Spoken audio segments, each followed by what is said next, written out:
Hi hello ನಮಸ್ಕಾರ ಎಲ್ರಿಗೂ welcome back to my YouTube channel. ಇನ್ನೂ ನನ್ನ ಚಾನಲ್ನ ಸಬ್ಸ್ಕ್ರೈಬ್ ಮಾಡಿಲ್ಲ ಅಂದರೆ ಪ್ಲೀಸ್ ಸಬ್ಸ್ಕ್ರೈಬ್ ಮಾಡಿ. ಕ್ವಾಲಾಲಂಪುರ್ನಿಂದ ನಾವು ನೆಕ್ಸ್ಟ್ ಹೊರಟದ್ದು ಲಂಕಾವಿ ಐಲ್ಯಾಂಡಿಗೆ. ಲ್ಯಾಂಡ್ ಆಗುವ ಟೈಮಲ್ಲಿ ಅಂತೂ ತುಂಬ ಚೆನ್ನಾಗಿ ಕಾಣ್ತಿತ್ತು ಆಯಿತಾ. ಸುಮಾರು 1.5 ಗಂಟೆಯಲ್ಲಿ ನಾವು ಲಂಕಾವಿ ಐಲ್ಯಾಂಡಿಗೆ ರೀಚ್ ಆದ್ವಿ. ಅಲ್ಲಿ ನಾವೇ ಒಂದು ರೆಂಟ್ಗೆ ಕಾರ್ ತಗೊಂಡು ಲಂಕಾವಿ ಟ್ರಿಪ್ ಸ್ಟಾರ್ಟ್ ಮಾಡಿದ್ವಿ. ನಾವು ಲಂಕಾವಿಯಲ್ಲಿ ಕೂಡ ಸರ್ವಿಸ್ ಅಪಾರ್ಟ್ಮೆಂಟನ್ನೇ ಬುಕ್ ಮಾಡಿದ್ವಿ. ಇದು ನಾವು ಸರ್ವಿಸ್ ಅಪಾರ್ಟ್ಮೆಂಟ್ ಬುಕ್ ಮಾಡಿದ್ದು. ಅದಾದಮೇಲೆ ಸಂಜೆ ಹೊತ್ತಿಗೆ ನಾವು ಈಗಲ್ ಸ್ಕ್ವೇರ್ ಹತ್ರ ಹೋಗಿದ್ವಿ ಆಯಿತಾ. ಅಲ್ಲಿ ಅದು ಬೀಚ್ ಸೈಡ್ ಆದ್ದರಿಂದಾಗಿ ಒಳ್ಳೆ ಗಾಳಿ ಹೊಡಿತಾ ಇತ್ತು. ಅಲ್ಲಿ ತುಂಬ ಹೊತ್ತು ನಾವು ಟೈಮ್ ಸ್ಪೆಂಡ್ ಮಾಡಿದ್ವಿ, ಫೋಟೋಸ್ ತೆಗೆದ್ವಿ. ಹಾಗೆ ಪ್ಲೇಸ್ ಕೂಡ ತುಂಬ ಚೆನ್ನಾಗಿತ್ತು ಆಯಿತಾ. ಇದು ಅಲ್ಲೇ ಈ ಕಡೆ ಒಂದು ಮಹಾ ಟವರ್ ಅಂತ ಇತ್ತು. ಸೊ ಅಲ್ಲಿ ಕೂಡ ಹೋಗಿ ಫೋಟೋಸ್ ಎಲ್ಲ ತಗೊಂಡು ನೆಕ್ಸ್ಟ್ ಡೇ ಬೆಳಿಗ್ಗೆ ಸ್ಕೈ ಕ್ಯಾಬಲ್ಲಿ ಹೋದೆವು. ಇದಂತೂ ತುಂಬ ಒಳ್ಳೆಯದಿತ್ತು. ಇಡೀ ಲಂಕಾವಿ ಐಲ್ಯಾಂಡ್ ಕಾಣ್ತಾ ಇತ್ತು. ಮೇಲೆ ಹೋದಾಗೆ ಸಹ ಸ್ವಲ್ಪ ಭಯ ಆಗ್ತಿತ್ತು. ಬಟ್ ನಾವು ಹೋದ ಟೈಮಲ್ಲಿ ಸ್ವಲ್ಪ ಸಹ ಫಾಗ್ ಇರಲಿಲ್ಲ ಆಯಿತಾ. ಹಾಗಾಗಿ ನಮಗೆ ಇಡೀ ಲಂಕಾವಿಯನ್ನು ಇಲ್ಲಿಂದ ತುಂಬ ಚೆನ್ನಾಗಿ ನೋಡಲಿಕ್ಕಾಯಿತು. ಇದು ನೋಡಿ ಅಂಡಮಾನ್ ಸಿ ವ್ಯೂ ಮಾತ್ರ ತುಂಬ ಚೆನ್ನಾಗಿತ್ತು. ಅದಾದಮೇಲೆ ನಾವು ಈಗಲ್ ನೆಸ್ಟ್ ಹತ್ರ ಹೋದ್ವಿ. ಅಲ್ಲಿ ಈ ಥರ ಒಂದು ಸ್ಕೈ ವಾಕ್ ಇತ್ತು ಆ್ಯಂಡ್ ಇಲ್ಲಿ 360 ಡಿಗ್ರಿ ವ್ಯೂ ಕೂಡ ಇತ್ತು. ನಮಗೆ ತುಂಬ ಒಳ್ಳೆಯದಿತ್ತು. ಬಟ್ ತುಂಬ ಭಯ ಆಗ್ತಿತ್ತು. ವ್ಯೂ ಮಾತ್ರ ತುಂಬ ಒಳ್ಳೆಯದಿತ್ತು. ಫಾಗ್ ಕೂಡ ಇಲ್ಲದಿರುವ ಕಾರಣ ನಮಗೆ ತುಂಬ ಚೆನ್ನಾಗಿ ಅಲ್ಲಿ ಎಂಜಾಯ್ ಮಾಡಲಿಕ್ಕಾಯ್ತು ಆ ಪ್ಲೇಸನ್ನು.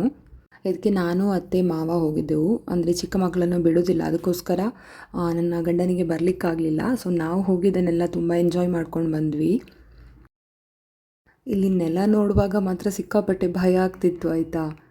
ಆದರೂ ನಾವು ಏನೋ ಸ್ವಲ್ಪ ಧೈರ್ಯ ಮಾಡಿ ಕೂತ್ಕೊಂಡು ಫೋಟೋಸ್ ಎಲ್ಲ ತಗೊಂಡು ನೆಕ್ಸ್ಟ್ ನಾವು ಹೋದದ್ದು ಸ್ಕೈ ಬ್ರಿಡ್ಜ್ ಹತ್ರ. ಸೊ ಇದು ಕೂಡ ಹಾಗೆ ತುಂಬ ಒಳ್ಳೆಯದಿತ್ತು. ಸ್ವಲ್ಪ ಮಿಡಲಿಗೆ ಹೋಗಬೇಕಾದ್ರೆ ಸ್ವಲ್ಪ ಅಲ್ಲಾಡ್ತಾ ಇತ್ತು.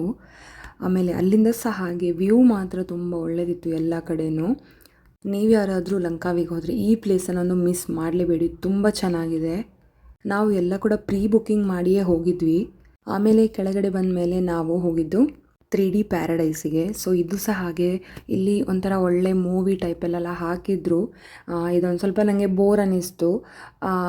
ಅದಾದ ನಂತರ ನಾವು 3D ಹತ್ರ ಎಲ್ಲ ಏನೇನು ಫೋಟೋಸ್ ಇತ್ತು ಅದನ್ನೆಲ್ಲ ಫೋಟೋಸ್ ಎಲ್ಲ ತಗೊಂಡು ಬಂದ್ವಿ. ಯಾವುದೋ ಒಂದು ದೆವ್ವದ ಮೂವಿ ನೋಡಿದ ಹಾಗೆ ಫೀಲ್ ಆಯಿತು ನನಗೆ. ಏನು ಅಂತಲೇ ಅರ್ಥ ಆಗಲಿಲ್ಲ. ನಾವಿಲ್ಲಿ ಅಲ್ಲೇ ಕೆಳಗಡೆ ಸ್ವಲ್ಪ 3D ಎಲ್ಲ ಫೋಟೋಸ್ ಇತ್ತಲ್ಲ, ಹಾಗೆ ಅಲ್ಲೆಲ್ಲ ಫೋಟೋಸ್ ತಗೊಂಡು ಬಂದ್ವಿ. ಇದು ನೋಡಿ ಅಲ್ಲಿ ಹೊರಗೆ ಬಂದ ನಂತರ ತುಂಬ ಒಳ್ಳೆ ಚಿಕ್ಕ ಚಿಕ್ಕ ಬ್ರಿಡ್ಜ್ಗಳು, ಆಮೇಲೆ ಚಿಕ್ಕ ಚಿಕ್ಕ ಮನೆಗಳು ಎಲ್ಲ ಇತ್ತು. ತುಂಬ ಒಳ್ಳೆಯದಿತ್ತು. ಅದಾದ ನಂತರ ನಾವು ಹೋದದ್ದು ಅಂಡಮಾನ್ ಸಿ ಬೋಟಿಂಗಿಗೆ ಹೋದ್ವಿ. ಇಲ್ಲಿ ನೋಡಿ ಅಜ್ಜ ಅಜ್ಜಿ ಮೊಮ್ಮಗು ಸೇರಿಕೊಂಡು ಏನೋ ಆಟ ಆಡ್ತಾ ಇದ್ದಾರೆ.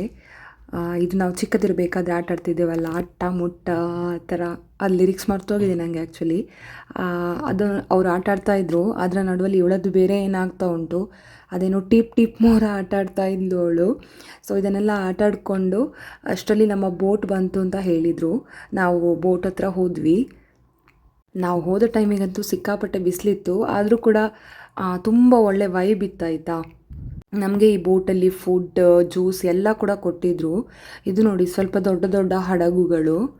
ಬೋಟಲ್ಲಿ ಹೋಗಬೇಕಾದ್ರೆ ಮಾತ್ರ ಫುಲ್ ಮ್ಯೂಸಿಕ್ ಅದು ಇದೆಲ್ಲ ಹಾಕಿದ್ರು. ಅಂದರೆ ನಾವು ನಮಗೆ ಬೇಕಾದ ಮ್ಯೂಸಿಕನ್ನು ಕೂಡ ಹಾಕಿಸ್ಕೊಳ್ಬೋದಿತ್ತು. ನಾವು ಕೆಲವೊಂದು ಕನ್ನಡ ಸಾಂಗ್ಸ್ ಕೂಡ ಹಾಕಿಸ್ಕೊಂಡು ಡ್ಯಾನ್ಸ್ ಎಲ್ಲ ಮಾಡಿಕೊಂಡು ತುಂಬ ಈ ಪ್ಲೇಸನ್ನು ಎಂಜಾಯ್ ಮಾಡಿದ್ವಿ.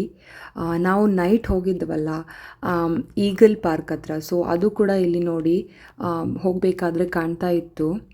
ಇದು ನೋಡಲಿಕ್ಕೆ ಎಷ್ಟು ಸಣ್ಣದಾಗಿ ಕಾಣ್ತಾ ಉಂಟು, ಬಟ್ ಇದು ಸಿಕ್ಕಾಪಟ್ಟೆ ದೊಡ್ಡದಿದೆ ಆಯಿತಾ. ಅದಾದಮೇಲೆ ಇಲ್ಲಿ ಬೇರೆ ಬೇರೆ ಆ್ಯಕ್ಟಿವಿಟೀಸ್ ಇತ್ತು. ಕಯಾಕಿಂಗ್ ಬೇಕಾದರೂ ನಾವು ಸಹ ಮಾಡ್ಬೋದಿತ್ತು. ಹಾಗೆ ಅಪ್ಪ ಕಯಾಕಿಂಗ್ ಮಾಡಬೇಕಾದ್ರೆ ಮಗಳು ನೋಡ್ತಾ ಇದ್ದಾಳೆ. ನನಗೆ ಇದು ಮಾಡಲಿಕ್ಕೆ ತುಂಬ ಆಸೆ ಇತ್ತು, ಆದರೆ ಮಗಳಿದ್ದ ಕಾರಣ ಮಾಡಲಿಕ್ಕಾಗಲಿಲ್ಲ ಆ್ಯಕ್ಚುಲಿ. ಇಲ್ಲಿ ತುಂಬ ಆ್ಯಕ್ಟಿವಿಟೀಸ್ ಇರ್ತದೆ ಆಯಿತಾ. ಸ್ನಾರ್ಕ್ಲಿಂಗ್ ಇರ್ಬೋದು, ಸ್ಕೂಬಾ ಡೈವಿಂಗ್ ಇರ್ಬೋದು, ಈ ಥರ ತುಂಬ ಆ್ಯಕ್ಟಿವಿಟೀಸ್ ಕೂಡ ಉಂಟು. ಸೊ ನೋಡಿ ನೆಕ್ಸ್ಟ್ ಇವರು ಇದನ್ನು ಕೂಡ ಮಾಡ್ತಾಯಿದ್ರು. ಈಜಲಿಕ್ಕೆ ಬರಲಿಲ್ಲ, ನಿಮಗೆ ನೀರಲ್ಲಿ ಇಳಿಬೋದು ಅಂತ ಹೇಳಿದರೆ ಈ ಥರ ಕೂಡ ಒಂದು ಆಪ್ಷನ್ ಇದೆ. ಮತ್ತು ತುಂಬ ಜನ ಇಲ್ಲಿ ಕಾರ್ ಥರ ಏನೋ ಇತ್ತು ಅದರಲ್ಲೆಲ್ಲ ಹೋಗ್ತಾಯಿದ್ರು. ನನಗೆ ಇದನ್ನು ನೋಡಬೇಕಾದ್ರೆ ಮಾತ್ರ ದೂರದಿಂದ ಆಮೆ ಥರ ಕಾಣ್ತಾ ಇತ್ತು. ಅದಕ್ಕೊಂದು ಫೋಟೋ ತೊಗೊಂಡೆ ನಾನು. ಆಮೇಲೆ ನಮಗೆ ಇಲ್ಲಿ ಫ್ರೂಟ್ಸ್, ವೆಜಿಟೇಬಲ್ಸ್, ಆಮೇಲೆ ಫುಡ್ ಎಲ್ಲ ಕೂಡ ಇತ್ತು ಆಯಿತಾ. ಅದಾದ ನಂತರ ನಾವು ನೆಕ್ಸ್ಟ್ ಶಾಪಿಂಗ್ ಮಾಡಲಿಕ್ಕಂತ ಹೋದ್ವಿ. ಶಾಪಿಂಗಲ್ಲಿ ನನಗೆ ಬೇಕಾದ ಹಾಗೆ ಚಾಕ್ಲೇಟ್ಸ್ ಎಲ್ಲ ತೊಗೊಂಡೆ ನಾನು. ಅದಾದಮೇಲೆ ನಾವು ನೆಕ್ಸ್ಟ್ ಊರಿಗೆ ಹೊರಟ್ವಿ. ಓವರಲ್ ಆಗಿ ಹೇಳಬೇಕು ಅಂತ ಹೇಳಿದರೆ ಮಲೇಷ್ಯಾ ಟ್ರಿಪ್ ಅಂತೂ ತುಂಬ ಒಳ್ಳೆಯದಿತ್ತು. ನಾವು ಯಾವುದೇ ಟ್ರಾವೆಲರ್ಸಿಗೆ ನಮ್ಮ ಪ್ಲ್ಯಾನ್ ಕೊಟ್ಟಿರಲಿಲ್ಲ. ಕಂಪ್ಲೀಟ್ ಪ್ಲ್ಯಾನನ್ನು ಕೂಡ ನಾವೇ ಮಾಡ್ಕೊಂಡು ಹೋದ್ದು. ಸೊ ಈ ವಿಡಿಯೋ ನಿಮಗೆ ಇಷ್ಟ ಆಗಿದ್ರೆ ನನ್ನ ಚಾನಲನ್ನು ಲೈಕ್, ಶೇರ್, ಕಮೆಂಟ್, ಸಬ್ಸ್ಕ್ರೈಬ್ ಮಾಡೋದನ್ನು ಮರಿಬೇಡಿ. Thank you so much.